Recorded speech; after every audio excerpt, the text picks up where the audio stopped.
Alright, you guys, this has been a trailer I've been looking forward to for a long time, so I'm just going to let it play, and afterwards we're going to kind of evaluate our thoughts. What's up, NBA Live fans? This is Community Manager AJ, and I'm here to show you some of the improvements we've made to gameplay in NBA Live 15.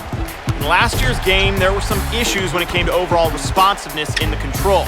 Now let's take passing for example. Passing the ball around the court was sluggish at times, and it was difficult to execute a proper fast break. This year, we've improved the animation quality to help to alleviate this. Now you're able to zip the ball around the floor, pass out of tricky situations, and run a fast break with some of the league's most explosive offenses. We've also brought back freestyle passing to add some flair and style to your game. Dribbling the ball is an integral part of the sport. Last year, we introduced a new system that featured authentic dribble moves based on a particular player's skill set.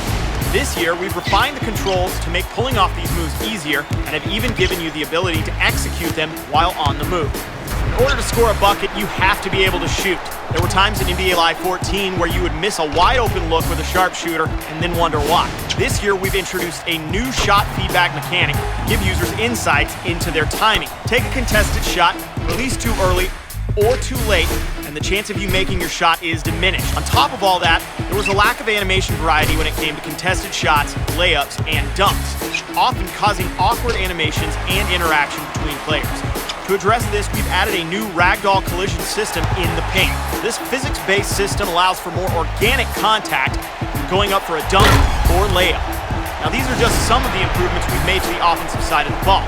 For more information about NBA Live 15, be sure to follow us on Twitter, check out our website, and like us on Facebook. Alright, you guys, so we pretty much got a good impression of what they were going for in this trailer, so now I'm just going to give you my thoughts. This entire trailer is pretty much to indicate that they improved the offensive gameplay, and honestly, man, if you ask me, the first thing that's very easy to notice is the graphical improvement, so I definitely have to give them a heads up and a shout out for that, man, because this game just didn't look like it belonged on the next gen consoles next year. One thing I'm really enjoying is that NBA Live maintained its identity. Like, if I was to see this on a game, like on a console, I would be able to pinpoint various characteristics that make this game NBA Live. For one, just the way that they dribble, the way they pass, the way it's very smooth animations. That's something I really liked about NBA Live in general, because they aren't dependent on their animations to make a better game, which is something that I really think is important, because if you focus too much on animations, there is no substance, there is no gameplay. So you can see right here, man, they indicated that they're working on shot releases and actually shooting, so it's not random whenever you just chuck up a ball, which is something I appreciate. They actually really tried to touch up on that in NBA Elite 11. That didn't really work out too well. That was actually known as the worst EA Sports NBA game of all time. So you can see they also are trying to go a more sim route with the collisions in the paint. And honestly, man, one thing I noticed is Derrick Rose looks pretty realistic with his throw and all of that stuff.